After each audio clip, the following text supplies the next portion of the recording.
to be saved. And there's more to it.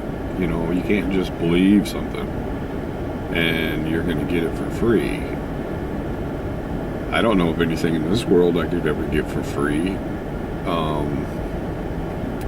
If I wanted a job from somebody and I went up there and I shook their hand and introduced myself and said, you know, I've never done this kind of work, but I'm really interested in it. Can I get a job doing it? And they're automatically going to be like, well, you don't know anything about it. How are you going to do it? Well, you know, you have to show me. And, you know, and it just keeps rolling around, and they're humming over it, and they don't know if you're going to stay. They don't know if they should invest the time. They don't know. And it's kind of the same thing from trying to find salvation, you know. It's not just going to happen without some effort. You have to put effort into it. You know, if you go stand before God on Judgment Day and you have done nothing for your salvation, nothing, what do you think He's going to look at you and say?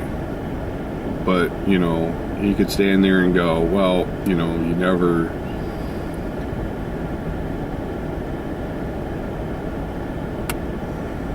went to see the poor.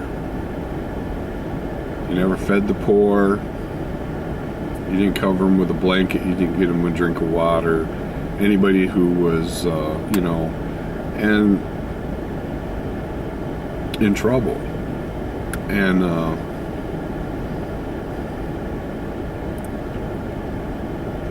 you didn't try to be a good person. You just lived your life for yourself. And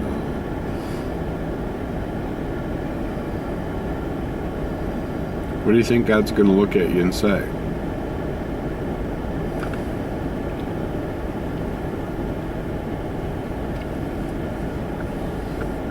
He's just going to accept you as you are? Why do you think God doesn't have anything to do with mankind on a personal level?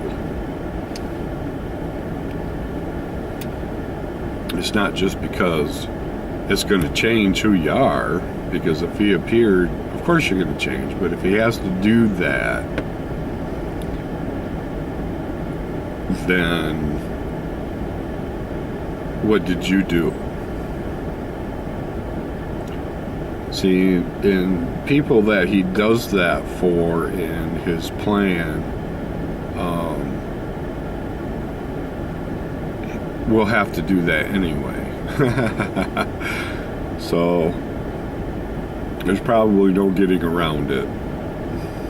I think that's why Moses had to stay alive for so long, is because he had to go through all that anyway. You know, and it's just the debt that's got to be paid.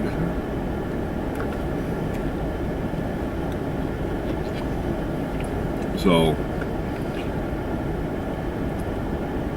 God wants you to do it on your own. Just do it. Go find your salvation.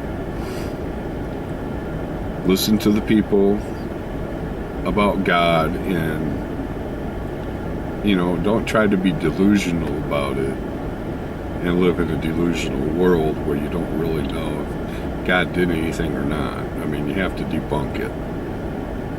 Did God actually do this or not? If you're not seeing anything within your own life, it's probably the wrong place. But God is kind of limited to Himself, to what He's actually doing, because He wants you to do it on your own.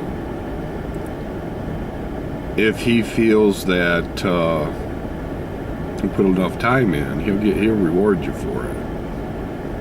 There's no doubt. That's what He does.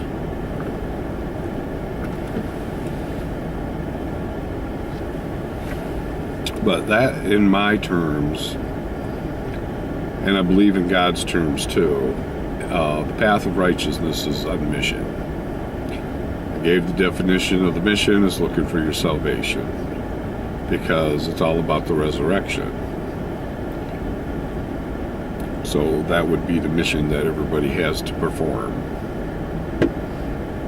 And God gives some people special missions as examples to what to do and how to be, how to act, what the morals are. When God gave Moses the 10 Commandments, it was actually a set of morals. How to treat the people around you, because that's how you would want to be treated by everyone else. You don't want somebody to come in and just take everything that you've tried really hard to work for, and it's kind of like living today.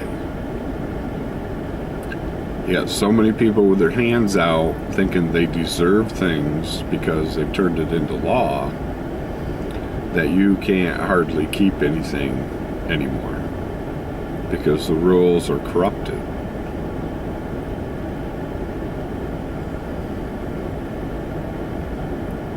And it's about passing that money around. They tend to have it set up where they know that you have a good 20 years. You might keep your job for 20 years if you try real hard. You buy a house that's on a 30-year mortgage. If you fail, they know that house is going to come back. They make a lot of money doing that. Way too much.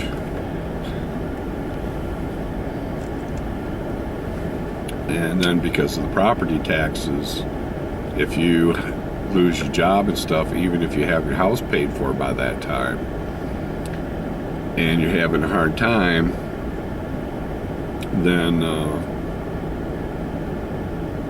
you have a tendency to lose everything. And because of how the law structures are, keeping certain things in your yard, being able to keep your possessions becomes really hard too. So I can have an understanding that there are some people that are always going to abuse it, but also at the same time, I can see where a man really needs a place to keep his things without worrying about losing them. So I don't agree with the current setup. Kind of like having a ball and chain around your ankles and you're shackled. And there's not a whole lot that you can do about it because everybody has their hands out. And they really need to make it so that people can take care of themselves. They really need the land and to be able to do that. And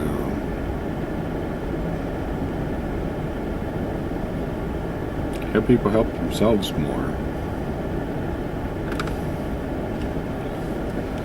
Well,